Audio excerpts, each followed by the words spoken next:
I'm Sarah. And I'm Ravin. And this is City Culture.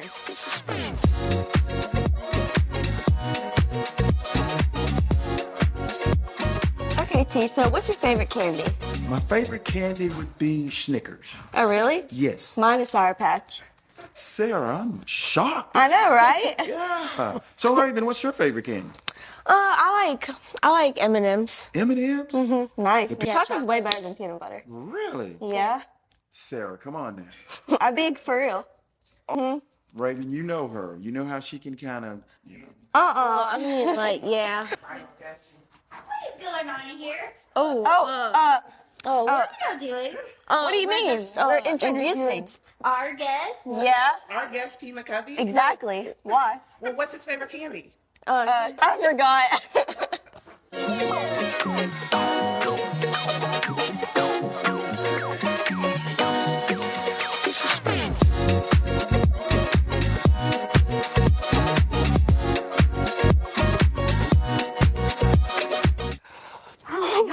I am Sarah. I know. And I'm Raven, and we are so excited to have Tee McCovey here with United Way of Jackson, George, and Greene counties. Absolutely. Yes, Tee. For our final episode. I know. Episode 6 of season 2. I know. I I feel know. privileged. Going out with a bang.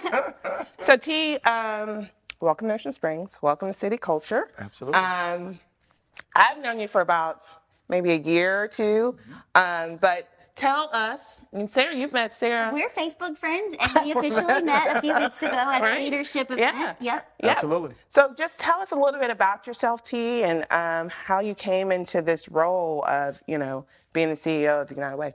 Well, I'm originally from Pascagoula, played basketball at Pascagoula High, went and played at Mississippi Gulf Coast Community College, and I went to Arkansas College, and then I went and played for the Air Force and lived overseas and played in Spain, Greece, and Turkey, and What have we done with our lives? ended up in the San Francisco Bay Area. I lived in San Francisco for 5 years or so, and made my way back here to Mississippi. Began working at the employment office, and I retired from the Department of Employment Security as a regional director overseeing the lower 24 counties of employment offices. And then I ended up at United Way for some strange reason. So all of that travel and experience, why did you end up back in Mississippi?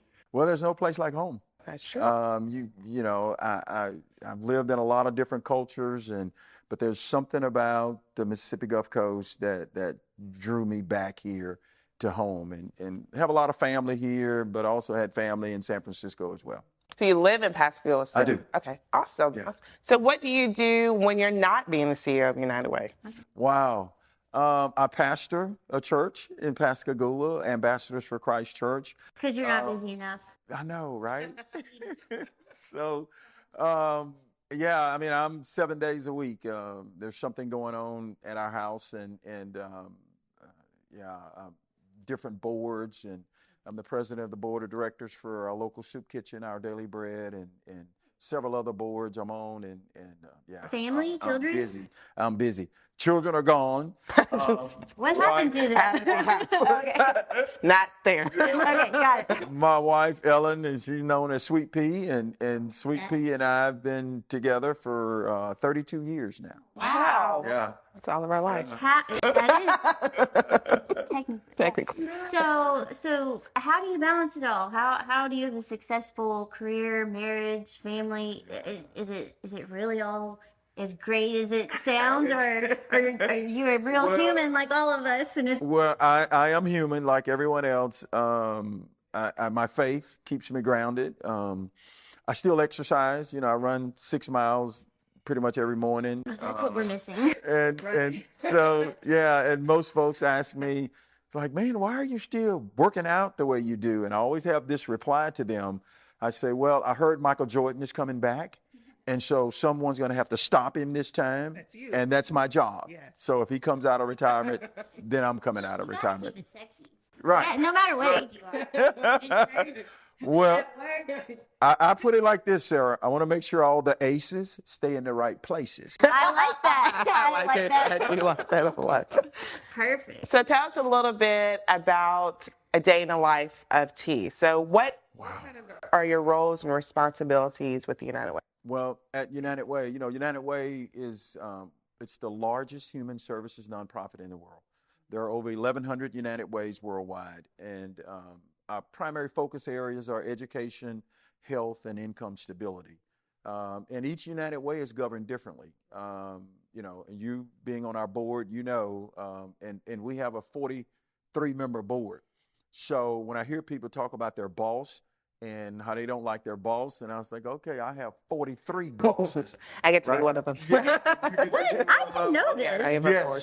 How long have you been on the board? This is my second year. Yes. What do you gain from it? Just curious. I think one is learning more about United Way and kind of being an advocate, using opportunities like this to promote United Way and the mission for it. And then, meeting other people in the community who shares that same passion for it. What a wonderful answer. Are you guys picking up on this? Mayor knows. Yeah. Right? Mayor smart. I'll be your assistant. Okay. I'll be your fashionista assistant. So tell us what else. What else do you do? Well, one of the things about United Way, most people look at us as a fundraising organization, and we're so much more. The one thing that we pride ourselves on is building relationships, and then talking about the impact and the relevance of United Way in the community. And then the revenue will come. Right. The money comes once people realize our impact in the community. My sister's a retired educator. When I first went to United Way 6 years ago, she said, I've been giving to United Way for 30 years. Exactly what does United Way do, right? And I said, don't you tell anyone. So a lot of folks don't know what we do. And so we're out in the community, and we do so much in the area of workforce and economic development. Is that your role, to communicate what United does for people? Yes. Or do you have projects that you're working on specifically? Absolutely, all of that. So you're probably working with several teams doing a million things at once. Right. Well, and I often say my role as the president and CEO, I'm at the table of everything that affects this community. Okay. From municipalities, the Board of Supervisors, Ingalls, Chevron, Mississippi Power, Singing River Hospital, Singing River Electric, Singing River Federal Credit Union. So whatever affects this community, United Way is at the table, and we're part of the community verse, as I've often called it.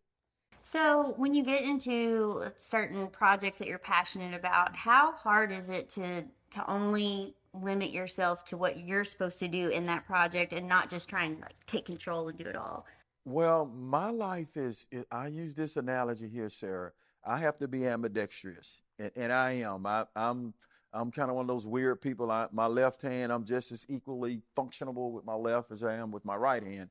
So I have to be ambidextrous in how I'm dealing with different projects, because I can't get locked into one project, and then because I got all these other projects going on. So I'm constantly juggling balls, and then someone is always adding balls to the 20 that I'm juggling, and so it's just a matter of prioritizing time and finding, as Dr. Covey talks about in the 7 Habits of Highly Effective People, put first things first, being proactive and knowing when to say no. I think that's one of the biggest things for me is look, I would love to go, but I have another commitment that day or whatever. Yeah. I guess it's really about kind of keeping a good attitude towards it all and communicating, because it's hard to say no. It's hard to say no and not make people angry. Yeah. Well, no is a skill. Yes. And I had to learn it the hard way, when I'm working 12 hours a day and I'm being pushed and pulled and then my poor wife, sometimes she called the office and said, the food is getting cold. Yeah. You need to come home. And I'm like, okay, just let me finish this. What is your biggest challenge? Like, through your whole life, is there something that you still find is a challenge for you, no matter how old and wise you become? I guess my biggest challenge has always been me, right? Okay. One of my professors in college, he told my mother at graduation that I was, if I would only apply myself, right, And I'm thinking, I'm already, yeah, right. And so, I'm my worst critic, and I'm very competitive. We were in Florida yesterday, and so if someone passes me on the road, if I'm on the interstate, and then I'll just, yeah. And my wife will be tapping me going, hey, they're not racing you. And when I'm out running, if someone passes me, my mind says, oh, they want to race. It's go time.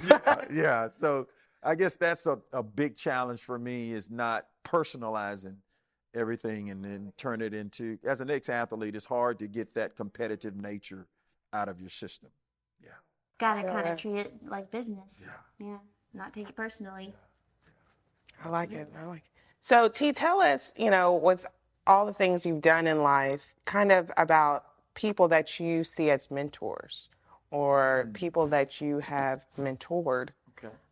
Tell us. I guess the one mentor-mentee situation I think of, I was working for Macy's in HR, downtown San Francisco. And the HR director, still remember her name, Pat Stromberg, she told me, she said, now, T, with your size and, working in HR, you're going to always have to have a cheerful countenance on your face. And I was like, what? And she said, yeah, I'm working because you're dealing with people and right. And she said, you always have to have this, presence about you and this cheerful countenance. And, and that has stuck with me. And I can be in meetings sometimes and someone will text me and go, what's wrong? Because I can be thinking about something and then the competitive nature comes in and then my facial expression. I have that problem. Yeah. It's like, yeah. So, yeah, I guess that was the one thing. And then Tommy Dale Favre, who was our executive director at the Department of Employment Security, I learned so much from her because when she came over, Governor Barber hired her to come and change the culture and the climate of the Department of Employment Security. Yeah. And Tommy Dale, she told me once, she said, T, all the facts are not always known, right? And you're going to have to ask questions and dig deeper. And so that's something that I've added to and as a pastor, I take things at face value. If you tell me you're hungry and you have a sign on the side of the road, you need money for food, I'll just arbitrarily just give you money. Right. But Tommy Dale, she start, putting me to ask questions. Now I've taken it to the extreme where my wife is like, look, you're not the district attorney. They're not on the stand, because I'll go and. It's not Law and Order. Right, which is my favorite show, and so it's like, and I'll question people, and sometimes I'll kind of take it to the extremes, like, okay, why do you need money for food? Obviously you're healthy. There's plenty of jobs around there. Ingalls is hiring. Right. Have you been to the employment office? And so I kind of take it to an extreme, but that competitive nature is in everything I do. Yeah. Everything. Yeah, I can see that for sure now. Now that you say that, I can see that in everything. Yeah, yeah. So, you deal a lot in the community, different organizations, cities, officials. Kind of what would you say is kind of like your leadership style? Like, how do you communicate with people?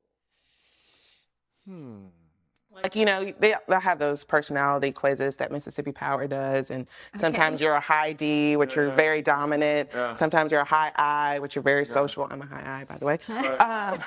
Or you're like very rules, driven. You can't, procedures is your thing. Right. Like, what's my style? What's your style? Okay.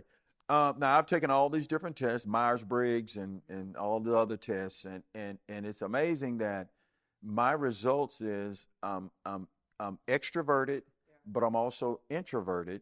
And so I guess you would classify my leadership style as team-oriented, right? No, we need a coach or a captain at the wheel. I believe in providing my folks with the resources that they need and providing them the sky to fly in. I'm not a snoopervisor. They know what they're supposed to do, and I give them the room to do it. Yeah. And I'm also a graduate of the Walt Disney Institute of Leadership. So Disney has Disney's the number one customer service organization in the world. And so while I was there for training, I saw something that whether you're the CFO or the CEO, everyone has to go through their housekeeping class, right? This housekeeping training. Yeah. So if you're at the theme park and if you see paper on the floor or on the ground or whatever, you have to pick it up. And if you see a kid drop their ice cream cone, you have to take them to the nearest stand and replace it. And one of the things I love about Disney, they have this term called service recovery, because they understand they don't always get it right. But the recovery piece of making it right, that's really paramount with them. So my style is again, it's team oriented. I've been playing team sports since I was 6 years old.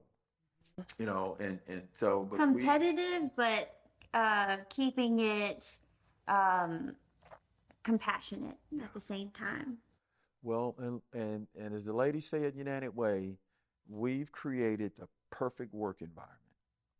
And I used to hear people say, if you love what you do, you'll never work a day in your life. And I used to hear that prior to coming to United Way, and I would always say, all these knives are going around in this organization, and but I didn't feel that until I started working at United Way. And I mean, I'm in my purpose, I'm in my passion, and so I mean, this is fun to be able to see immediate results when you help someone. That's what I love about working at United Way. We see immediate results. I was with a mayor last week, and he said, T, there's an infant that's been taken from the mom and given to the grandparents. Can United Way help with the swing and diapers and all those necessities? And the baby was 9 months old. Oh, absolutely, absolutely. Now, and they send me to Walmart to get these things, right? And I had a list, and so I came back feeling really good about myself, and so I got pull-ups instead of diapers, right? So it said 4, and I'm looking for a box with 4 on it, and I saw a box with 4, and I grabbed it, and so I had to go back, and it's what later on she'll be able to wear these pull-ups, but So, but that's the beauty in what we do is the immediacy of the results. Unlike the unemployment rate that's a lag indicator from the previous month, we get to see real time of how we change someone's life. Yeah. So, speaking of changing people's lives, you do this huge thing like setting up a baby to be successful in their day. Yeah. But then you do these little things too, where you post these quotes every day on Facebook. You're just kind of always like sending out little messages to the masses, really. And you've been committed to that for quite some time. Yeah. Are there other things that you do like that in your day today? Well, And can you tell us about I was gonna. Well, yeah, she's talking about the 1 minute message. I put a 1 minute message on Facebook every morning, and it's been every single morning for over 8 years. I've not missed a morning. I did not know it was that long. I started in 2016, and it's called the 1 minute message. And well, I used to do it at church. They would give me like this, and I call it the 1 minute message. Okay, gang, and I have a scripture and I'll read it, and then. So I put a message on Facebook one time, and then this lady, this is when I was living in Laurel, she texted me and said, that sounds like the 1 minute message. And so the next day I called it the 1 minute message, and it's been the 1 minute message now for over 8 years. And you'd be amazed at people that message me and say, hey, I needed that this morning, or hey, can you pray for me? And because we got so much going on in society. And the 1 minute message is that one piece of affirmation that's not political, it's not racial, it's just from the heart. And that's what God showed me. Touch the heart and the mind, without all this other stuff. We know, all the things that are going on outside this marvelous studio that you have here, right? So, and it's just a kind of a respite for people to just take a step back and go, you know what? That's what's important.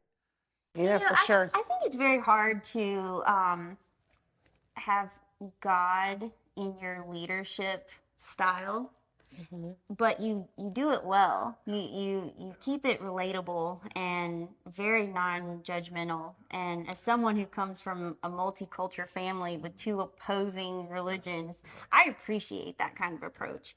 I think it's very difficult to communicate to people as a leader, especially when you're dealing with hot topics and people who are riled up about things, or even, in an election season or something, and people aren't thinking straight. So I just want to commend you on that, because I think bringing God into a conversation is a difficult thing. But, Raven and I started this season out with what we wanted for the community, and we wanted more grace and kindness, and we want to show that through this show, and highlighting these leaders who are using that leadership approach. And so that's kind of I think the main thing that we're getting out of having you as a guest. So thank you for being that way. I don't know you very well, but it's energy, we talk about this all the time, about setting the energy, setting the tone for the day, because we are not coming into happy faces all the time, and especially over at City Hall. Right. And it's not deserved, because a lot of times people don't have all the information, and they don't even know you. So just to have a real human conversation, it takes a lot of skill and a lot of experience. And so to have leaders who can be an example of that is wonderful. We have so many in OS. We're so lucky. Yeah. I would say that, when you're around you, when we're around I like you, this wording. I didn't know where I was When going. you spend time with yourself. When you are with yourself. I feel grace from you. It's like, there's no judgment. There's just this No ego. This energy of, you're always cheerful. You're always positive. You could be mad and stressed, and no one will ever know. And We're learning from you. right. For sure. It's just warmth when you're around, and and I think it's perfect, that you're the CEO of United Way, and dealing with situations that can be stressful for people, like they're stressed out in life, and here comes Tee. Or you're talking to you, and you're just, it's almost like I can release. I can just be myself, and I can be comfortable, and that doesn't happen all the time, Tee. That's not around everywhere. Right. It's not. And so we're just thankful for you and your presence in our community. Yeah. Well, and Raven, you guys are spot on. It's something that you have to be deliberate and intentional with. And I've often said this, there's not a rescue ship that's going to come from Washington or Jackson or Walmart that's going to save us as humanity. It's going to start with us. And so I just made a decision that years ago that I would be that light, regardless of what's going on, that I would bring some light into whatever dark situation there is. And then most of my friends describe me as, what you see is what you get.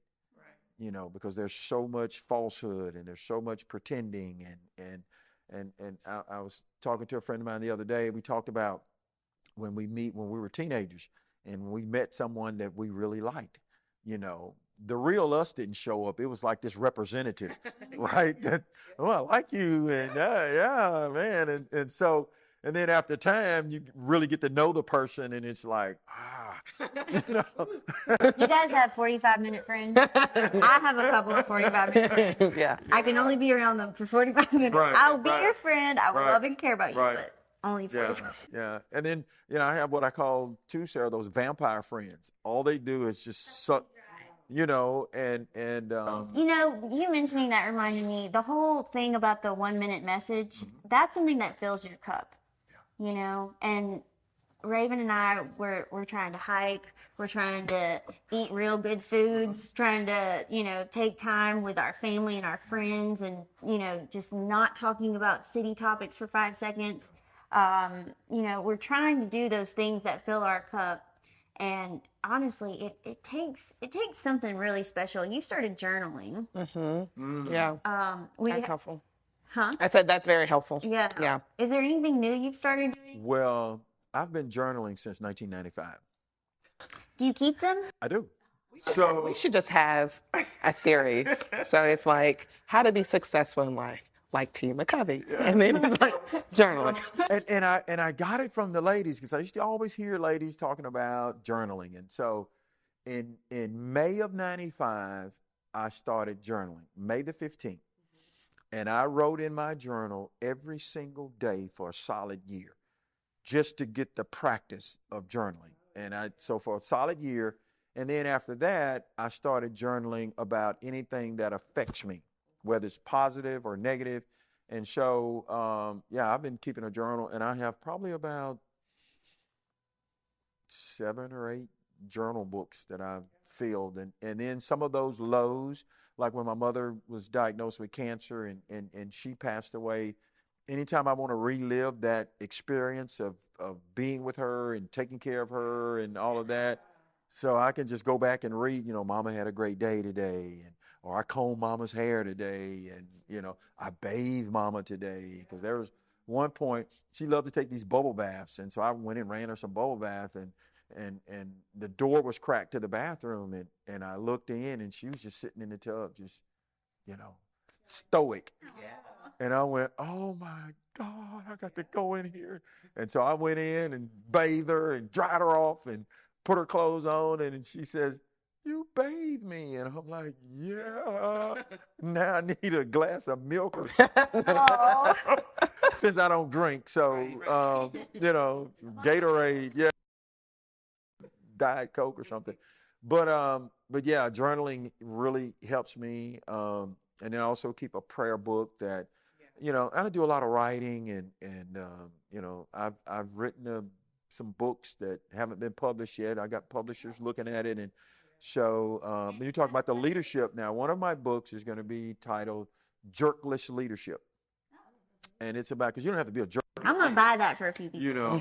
Right. Because most people, and it's a skill, and most people have not gone through training. I mean, and I've had all the different types of training that prepares you for a leadership role. And you don't need those type trainings that I've gone through, because a single mother raising or a single father raising a child, they're in a leadership position.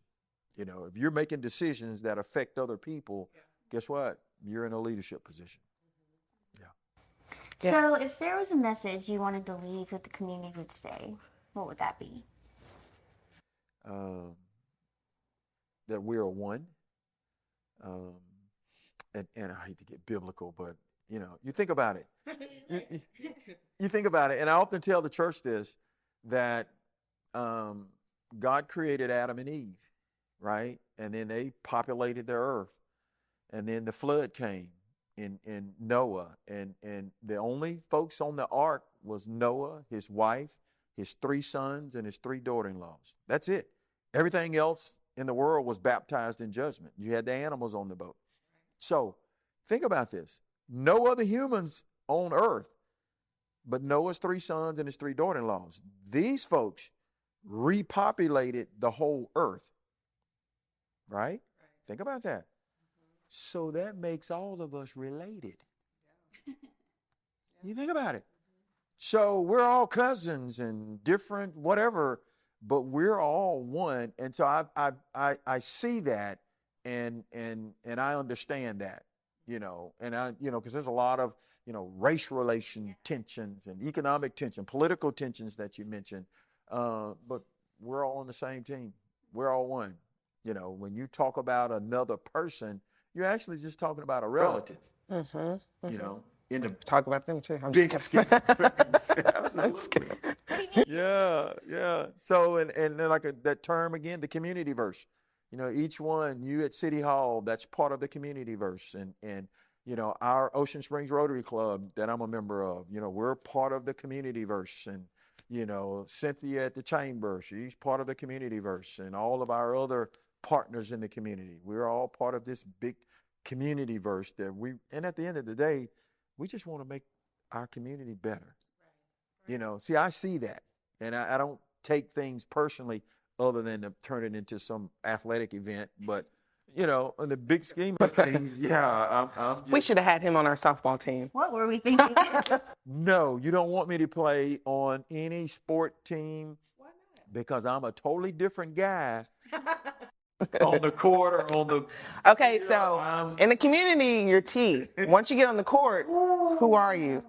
Man, Mr. T. I am a competitor. I self-banned myself from the church league, basketball league, where You just become a different person. yeah. And you know something's wrong when I'm praying before I leave, going to the gym. I'm in the car and I'm at the gym and I'm just praying. T, it's for fun.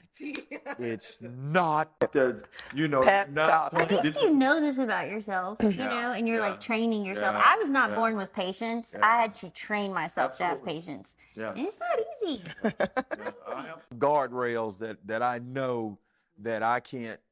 Yeah.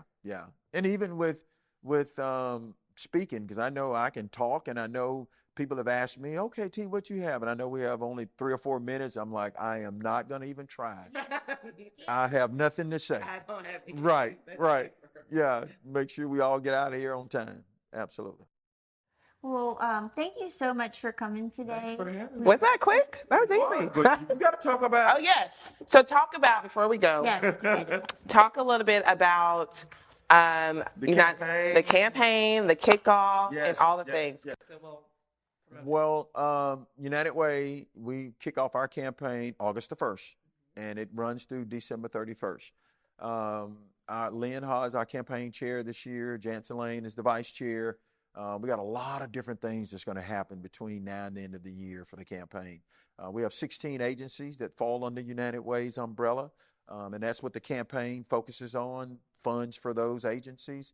And then I always say that's the left side of the house. The right side of the house is the philanthropic dollars that we go after, grants and things of that nature. And last year, I think we brought in about $1,005,000 on this side of the house and $1,003,000 from the campaign. So, and then these are United Way roasted pecans that I brought you ladies. This is something, and one of the things that my wife, I cook. And so, right. So, and I've been roasting pecans and I told my wife, I said, you know what? We can turn this into a fundraiser for United Way. And you got to know my wife, once she hear of a need, she steps in. And so when I got off work, I had a case of mason jars and these United Way labels. She was ready. I like that. And so, and we've been roasting pecans, and these sell for $10, and we have them at United Way, and we have a back order now of pecans, and I'm telling you, once you try them, you can't eat one. I guarantee you. So tell us really quick. So kickoff is August 1st. August 1st, and it's going to be a virtual kickoff that whole week of different. We got videos and why people give to United Way. And then the final event will be in November, the first week of November, and we'll know how much money we've raised, but you can still donate to the end of the year. One cool thing that we have a career ladder now for those. We've got the 35 and below club for those who are 35 years and below. You can donate. That's us. You can donate. This doesn't pertain to you guys, though. This is mainly for students. You can donate $100 and be a part of the 35 below club. And then we have the 365 club, where you can donate $365 to the campaign, and every single day that you're helping someone. And that's why we call it the 365 Club. And then we have our Leadership Giving Society, where people donate $1,000 or more to United Way. And all of our executives at United Way, we're part of the Leadership Giving Society, and we're blessed and to be a blessing to others, and that's pretty much our primary mission, is how can we make someone's life better when they drop by United Way or call our phone? Did we leave them with some hope after they came to us? Yeah. Awesome. Cool. Thanks for having me. Yeah. Well, thank you. Thank you for being here. Yes. I feel ready to start the day. I know. So good. 1 minute message. I think you need a theme song. Yeah. 1 minute message with Tee McCovey. Yeah, that's it. That was it. Dun-dun-dun. Got it. I can't do it again. We are back with our question bowl. Raven, do the honors. Okay.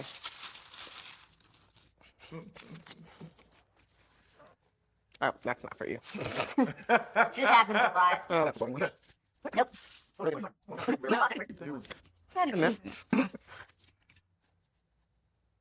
Okay. Tee McCovey. Oh my goodness. If there was something you could change tomorrow in the city of Ocean Springs, what would it be? Something And you don't say nothing. change in the city of Ocean Springs. Where's the theme song? Oh. His theme song? 1 minute message.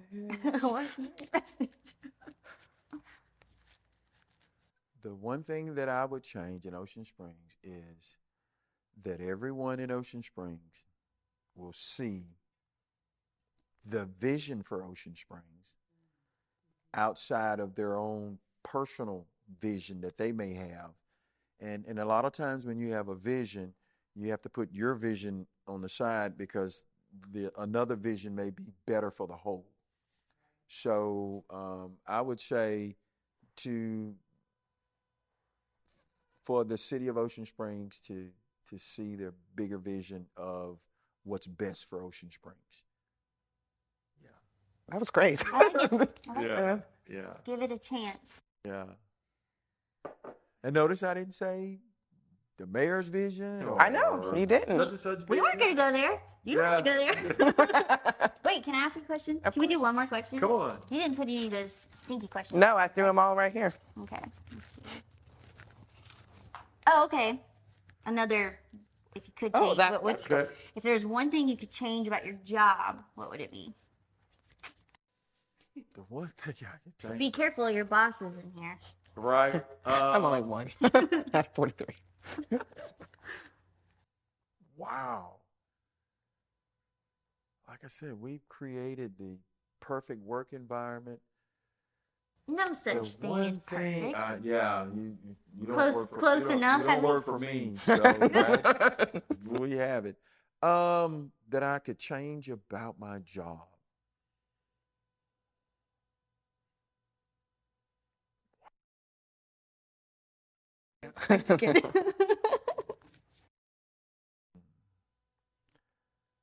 I mean, we have covered every base that could be covered. I had someone ask me this question, and he said, you guys ever thought about doing this? And I said, well, we're doing that.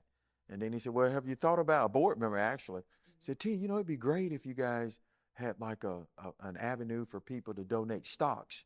And I said, well, we have a brokerage account. You can donate stocks to United Way Right. now. I've often said this about me. Now, this is me working at United Way. That's exactly what we want. That I wish my mother would have had identical triplets. That one can be over here, like I'm here in Ocean Springs now. Right. So another T is in, say, Loosedale. And the other triplet is at the office doing paperwork. Can't I wish there imagine were what three I'm of me. That's the only thing I would change if there was three of me. It wouldn't be such a bad thing to have three. 1 minute message. But one wife though. Right. Just in case Sweet Pea's watching. One wife for all three of you? I think we're done. Okay, sorry. All right, you guys. Well, thank you for tuning in for our final episode of season 2 of City Culture. I'm Sarah. Raven. And this is a wrap. And we never can figure it out at the end.